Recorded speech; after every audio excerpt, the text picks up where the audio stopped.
the Foreign Secretary, James Cleverly, is in Paris with the Prime Minister, and he joins me now. Very good morning to you, James Cleverly. Thanks for talking to us.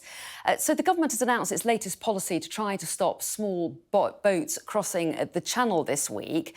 What do you need from this summit in France for it to succeed? Well, obviously, illicit migration is an issue which is facing all European countries, including France. And the French and the British authorities have already been working together to prevent, as much as possible, people attempting to make that channel crossing. The French authorities have stopped around half of the attempted crossings. And through closer coordination, greater cooperation, we're hoping to be able to stop more. That will be part of what we discuss today. It's worth bearing in mind, of course, that the defence sector is here, the environment sector is here, trade ministers are here. So this summit is about more than just migration. It's about the full range of Anglo-French cooperation. But of course, we are looking to work closely with the French to try and break the model of these evil people smugglers who are making profit from the lives of others. You talk about greater cooperation. Does that extend to a returns deal with France? Is that something that you want, a deal through which Britain can return these cross-channel migrants? Well, what we are looking to do through our illegal migration bill is to send people back to their safe country of origin. There are many, many people, a very significant proportion of those people making illicit or attempting to make illicit channel crossings who originated from perfectly safe countries, and they should go there. We're also looking to make the application of asylum in other safe third countries part of it. And of course, we will discuss with France what more we can do. But this isn't about relying on any one particular element of this. This is about discussing the full range of international cooperation between the UK and France to deal with, ultimately, a shared problem between our two countries. So it sounds like a returns deal isn't going to happen as a result of this summit, but will your policy work without one? As you say, you've promised to remove those entering on small boats within 28 days. Rwanda hasn't proved an option so far, and if a deal can't be done with our closest neighbour, where are these migrants really going to go? Well, I personally and my officials in the FCDO have been negotiating with countries around the world about returns agreements. And of course, you've got to remember that the people on the French coast getting into small boats did not originate in France. So we are looking at ways of sending people back to safe countries from which they originated.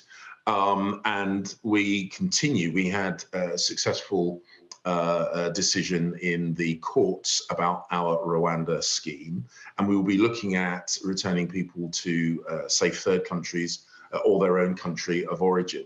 But ultimately, whatever response we come up with, and it will require a mix of responses, your viewers should recognise that all this needs to be done with international cooperation. That's what this summit is about. That's the conversations that I've been having with other countries around the world. Okay. And we will continue to put real focus on this issue, which we know is at the forefront of many, many people's minds. Real focus and quite a lot of money as well is involved, isn't it? Britain's given France money to help stop these crossing through various deals. Will France be getting more money? Will there be a new deal? And how long might that deal cover?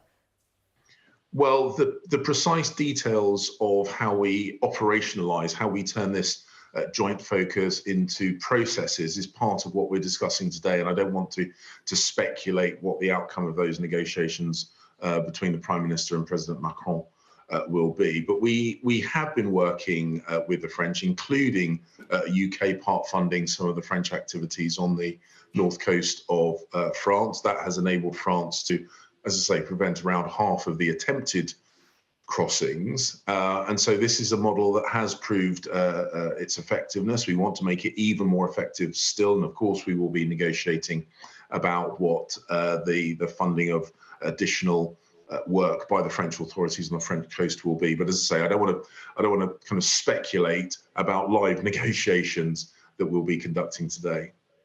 This is the first summit with France since 2018, 5 years ago. Do you regret that? Do you think that unnecessary damage has been done to the relationship by the last two prime ministers?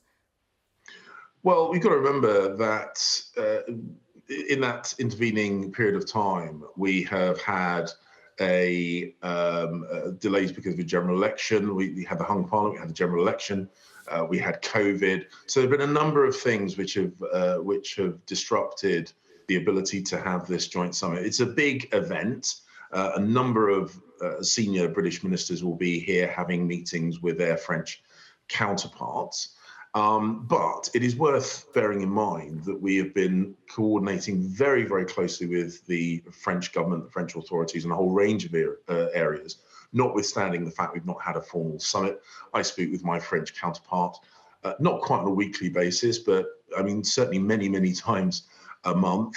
And we find ourselves in close agreement on a number of really big issues, including, for example, Ukraine's self-defense against Russian aggression, about the nature of shifting balances of international trade, and a whole range of issues. So, of course, it's great that we've got this summit. It's a really, really good way of driving forward the bilateral relationship. But we have been working closely with the French authorities and the French government for some time anyway. Last Prime Minister Liz Truss couldn't decide if President Macron was friend or foe. Was that regrettable? Well, look, France is our nearest neighbour, a close ally, a good friend. The November of last year, I was invited to attend the French Armistice Day commemorations.